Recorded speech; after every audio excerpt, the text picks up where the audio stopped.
tell me what's wrong and why you never said you felt that way. And guess you're trying to stay strong and fake a smile until I look away. But I've known you too long, it hurts to watch your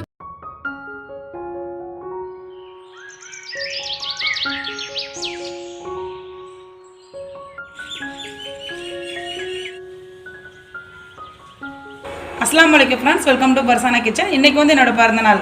இந்த ரெசிபியை தான் நான் உங்க கூட share பண்ணிக்கிற போகிறேன். நிறைய friends வந்து சாயத்தை ரொம்ப மிஸ் பண்ணுறீங்கன்னு சொல்லியிருந்தீங்க.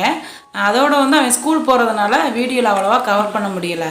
அதனால் அன்றைக்கி காலையில் என்னை ஸ்கூலுக்கு அனுப்பும் பொழுது நான் வந்து வீடியோ எடுத்திருந்தேன். இப்போ வந்து நம்ம பிறந்த நாளுக்குரிய கேக் செய்ய ஆரம்பிச்சிடலாம். ஃபஸ்ட்டு வந்து கேக் செய்ய ஆரம்பிச்சிடலாம். இது வந்து நட்ஸ் கேக். அதுக்கு 1/2 கப் எண்ணெய், 1/2 கப் நல்லா கெட்டியான தயிர், கூடவே வந்து 1 கப் காய்ச்சி ஆற வச்ச பால் சேர்த்துட்டு இதை ஒரு வாட்டி பிளெண்ட் பண்ணி எடுத்துடலாம்.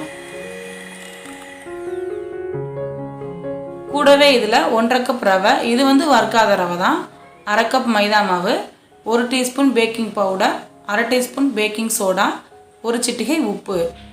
அடுத்தது வாசனைக்காக வெனிலா எசன்ஸ் சேர்த்துட்டு இதை மறுபடியும் பிளெண்ட் பண்ணி வச்சிடலாம்.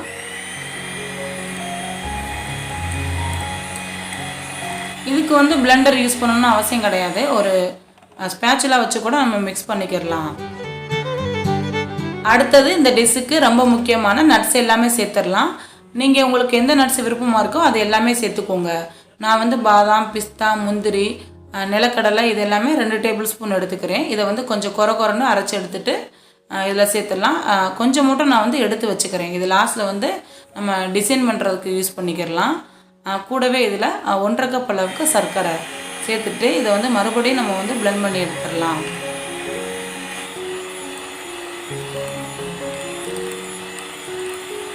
அதே மாதிரி நட்ஸை அரைக்கும் பொழுது நான் உலர் திராட்சையை வந்து மிக்சியில் சேர்க்கலை.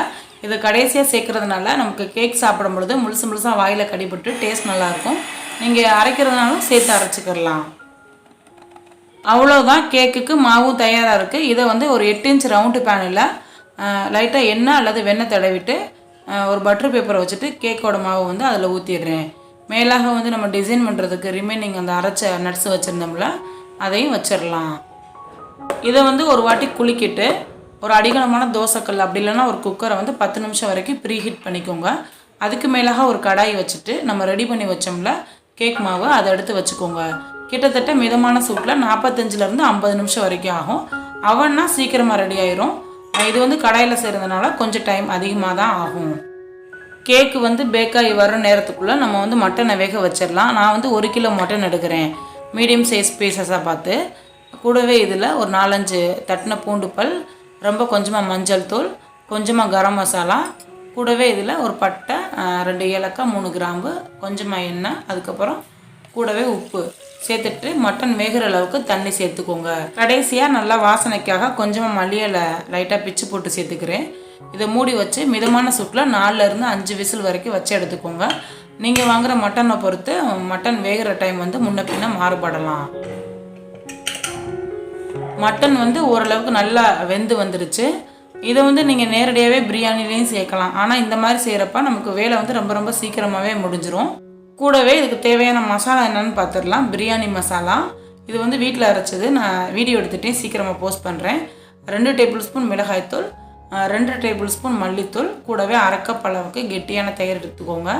10 போல் பச்சை மிளகாய், 300 கிராம் அளவுக்கு பெருங்கிய வெங்காயம், கூடவே இதில் நறுக்குனா புதினா மல்லி, 250 கிராம் அளவுக்கு தக்காளி, கூடவே 200 கிராம் அளவுக்கு இஞ்சி பூண்டு விழுது.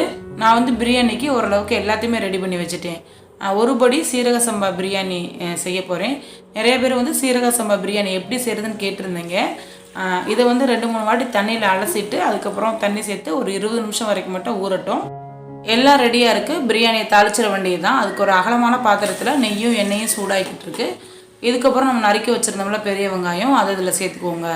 நம்மளோட கேக்கும் பேக்காயும் தயாராகிருச்சு. இதை செக் பண்ணுறதுக்கு ஒரு டூத் பிக் இல்லை ஒரு குச்சி வச்சு பாருங்கள், குத்துனோம்னா கிளியராக இருக்குல்ல, நல்லாவே பேக்காகி வந்திருக்கு. இதை ஆறுனதுக்கப்புறம் நம்ம ஒரு பிளேட்டுக்கு மாற்றிடலாம். மேலாக உள்ள அந்த பட்டர் பேப்பரை வந்து ரிமூவ் பண்ணிடலாம். இன்னொரு சைடு வந்து நமக்கு வெங்காயமும் வதங்கிக்கிட்டு இருக்கு. காலையில் லஞ்சு சாயத்துக்கு வேறு எது பேக் பண்ணி கொடுத்துருந்தேன். நான் ஏற்கனவே ஷார்ட்ஸில் சொல்லியிருப்பேன். இப்போ சமைக்கிறது வந்து கிட்டத்தட்ட ஒரு 4 மணி போல் சாப்பிட்றதுக்கு தான். கரெக்டாக 4 o'clock அவன் வந்துடுவான். அப்போ சாப்பிட்லான்னு சொல்லிட்டு பிளான் பண்ணியிருக்கோம். ஏன்னா பிறந்த நாளப்போ அவனை விட்டுட்டு சாப்பிட்டா நல்லா இருக்காது பார்க்குறதுக்கு. அதனால் அவன் வந்ததுக்கப்புறம் தான் சாப்பிடணும். வெங்காயம் இந்த மாதிரி வதங்கினதுக்கப்புறம் நறுக்கி வச்சுருக்க தக்காளி, பச்சை மிளகாய், புதினா மல்லி எல்லாத்தையும் சேர்த்துக்கோங்க. கூடவே இஞ்சி பூண்டு விழுது சேர்த்துட்டு இதை ஒரு வாட்டி நல்லா கலந்து வச்சிடலாம்.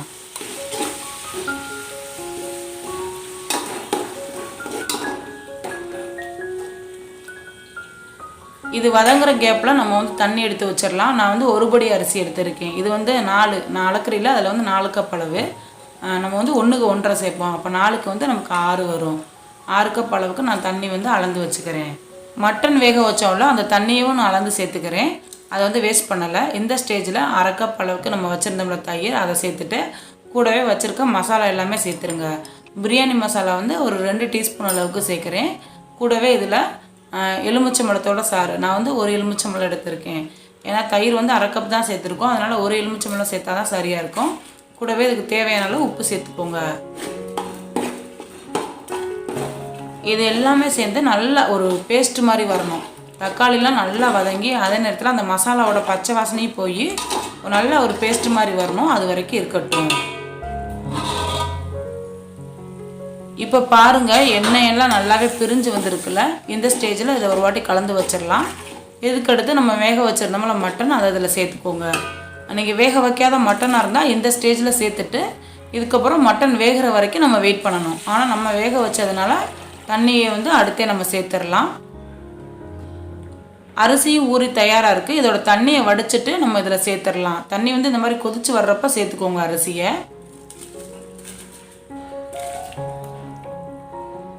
எல்லா அரிசியும் சேர்த்துட்டு இதை வந்து ஒரு வாட்டி கலந்து வச்சுக்கோங்க. நிறைய பேர் பிரியாணியில் சொல்கிற கம்ப்ளைண்ட் என்னென்னா சாதம் உடஞ்சிருது, இல்லை வந்து நமக்கு சரியாக தண்ணி பற்ற மாட்டுதுண்டு. நம்ம தண்ணி வந்து 1க்கு 1.5 கப் அளவு வைக்கணும். அப்போ வந்து நமக்கு சரியாக இருக்கும். இதோட உப்பை செக் பண்ணி பார்க்கும்பொழுது நமக்கு உப்பு வந்து கொஞ்சம் அதிகமாக இருக்கணும். அப்போ தான் அரிசி வெந்து வர்றதுக்கு சரியாக இருக்கும். எனக்கு பத்தலை, அதனால் மறுபடியும் கொஞ்சம் சேர்த்துக்கிறேன். இந்த மாதிரி எல்லா தண்ணி வற்றினதுக்கப்புறம் நம்ம தம் போட்டோம்னா சரியாக இருக்கும். இதுக்கு மேலாக நறுக்கின புதினா மல்லி, நட்ஸ், அப்புறம் வந்து ஃப்ரைட் ஆனியன், இந்த மாதிரி எது வேணாலும் சேர்த்துக்கலாம். எல்லாமே டேஸ்ட் நல்லாயிருக்கும். நான் வந்து புதினா மல்லி, அதுக்கப்புறம் வந்து கொஞ்சமாக நெய் சேர்த்துக்கிறேன். சேர்த்துட்டு இது மேலாக வந்து நம்ம ஒரு மூடி வச்சு மூடி வச்சிடலாம். இதை மூடி வச்சுட்டு நல்ல ஒரு வெயிட் இருக்கிற கல் வச்சுக்கோங்க. கல் இல்லை சட்டி எது வேணாலும் வச்சுக்கலாம். நான் வந்து நம்ம இஞ்சியெல்லாம் தட்டுவோம்ல, அதுதான் வந்து வைக்க போகிறேன். வச்சுட்டு அடுப்பு வந்து கிட்டத்தட்ட ஒரு 10 நிமிஷம் வரைக்கும் சிம்மில் இருக்கணும். அதுக்கப்புறம் வந்து நம்ம 20 நிமிஷம் கழித்து ஓப்பன் பண்ணால் சரியாக இருக்கும். அதே மாதிரி கீழே வந்து ஒரு யூஸ் பண்ணாத தோசைக்கல் வச்சுக்கோங்க. அப்போ தான் நமக்கு சாப்பாடு வந்து அடிப்பிடிக்காது. ஓரளவுக்கு எல்லா வேலையுமே முடிச்சாச்சு. இதுக்கப்புறம் பிறந்த நாளுக்கு ரொம்ப ரொம்ப முக்கியமான ட்ரெஸ் பார்த்துடலாம். ஒரு லெகின், அதுக்கப்புறம் வந்து 2 ஹிஜாப், அப்புறம் 2 குர்த்திஸ் எடுத்திருந்தேன். இதில் என்ன ஸ்பெஷல்னால் சாய் வந்து எனக்கு ஒரு ட்ரெஸ் எடுத்து கொடுத்தான். அந்த ஃபஸ்ட்டு பிங்க் கலர் இருக்குல்ல, இது வந்து சாய் எடுத்து கொடுத்தது. அவன் கொஞ்சம் கொஞ்சமாக உண்டியல் சேர்த்து வச்சுருந்தான். அதில் எனக்கு அவனோட பர்த்டேக்காக என்னோடய கிஃப்ட்டுமான்னு சொல்லிட்டு எடுத்து கொடுத்தான். இது வந்து நாங்கள் வீட்டில் பொதுவாக எடுத்தது, அந்த ரெட் கலரு. அதுக்கப்புறம் பார்த்தோம்னா சாய் எடுத்து கொடுத்த ட்ரெஸ்ஸை தான் நான் வந்து போட்டிருந்தேன். சரி, அவன் ஆசைப்பட்டு எடுத்து கொடுத்தான்ல, அதனால் அதை போடுவேன்னு சொல்லிட்டு போட்டிருந்தேன். அப்புறம் எனக்கு என்னோடய ஹஸ்பண்ட் வந்து செப்பல் கிஃப்ட் பண்ணாங்க. ரொம்ப பெருசாலாம் அந்தளவுக்கு நம்ம கிராண்டாலாம் கொண்டாட மாட்டோம். சும்மா நம்ம ஃபேமிலிக்குள்ளே மட்டும் சாப்பாடு செஞ்சு அந்த மாதிரி குடிப்பேன். வேறு பெருசாலாம் வெளியிலலாம் போய் அவ்வளோ கொண்டாட மாட்டோம்.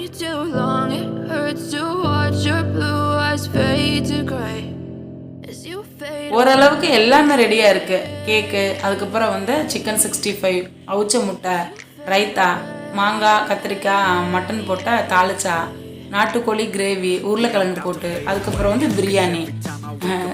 டைம் ஆயிடுச்சு. கரெக்டாக இப்போ சாய் வந்துடுமா, நம்ம வந்து சாப்பிட வேண்டியதுதான்.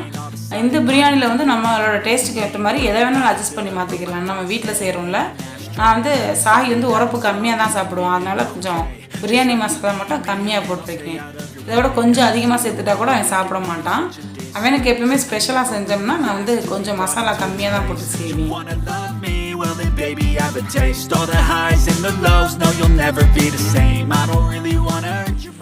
இதுக்கு மேலே என்னோடய வயிறு தாங்காத அவ்வளோ பசி எனக்கு. வாழை இலையில் தண்ணி தெளிச்சுட்டு ஃபஸ்ட்டு வந்து தண்ணி வச்சிடலாம். அதுக்கப்புறம் வந்து ஒரு ஸ்வீட் ஜிலேபி வச்சுருக்கேன் நான். அதுக்கப்புறம் சிக்கன் 65, அப்புறம் வந்து மட்டன் பிரியாணி,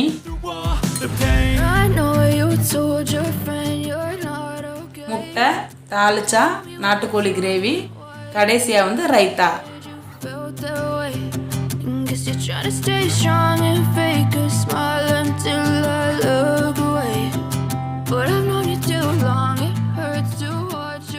அல்ஹம்துலில்லாஹ் சாயித்து வந்துட்டான். நம்ம வந்து சாப்பிட ஆரம்பிச்சிட வேண்டியதுதான்.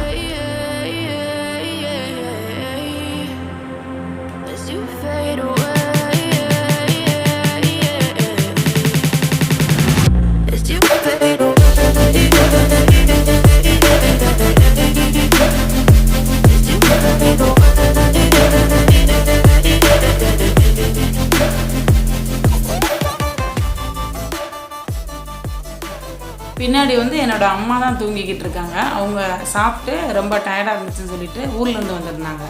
அதனால் அவங்க தூங்கிக்கிட்டு இருக்காங்க. இப்போ வந்து பர்த்டே செலிப்ரேஷன் பார்த்துடலாம்.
அல்ஹம்துலில்லாஹ் ஓரளவுக்கு எல்லாமே நல்லபடியாக முடிஞ்சிருச்சு.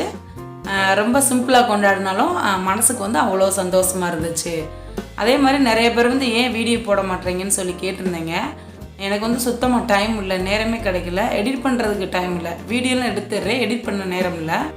ஏமேலாம் அவ்வளோ அனுப்பி வச்சு நிறைய பேர் வந்து நிறைய ரெசிபி கேட்டிருக்கேங்க. நான் முடிஞ்ச வரைக்கும் சீக்கிரமாக எல்லாத்தையுமே வந்து வீடியோ போடுறேன். இனிமேல் உங்களுக்காக கண்டிப்பாக வந்து டைம் ஸ்பெண்ட் பண்ணலாம்னு நினச்சிருக்கிறேன். இதோட இந்த ரெசிபி அண்ட் பர்த்டே விலாகை வந்து முடிச்சுக்கிறேன் ஃப்ரெண்ட்ஸ். உங்களுக்கு ஓரளவுக்கு இந்த பிரியாணிலாம் கொஞ்சம் யூஸ்ஃபுல்லாக இருக்கும்னு நம்புகிறேன். டாட்டா பாய் அண்ட் சமையலுக்கு புதுமை சேர்க்கட்டும்.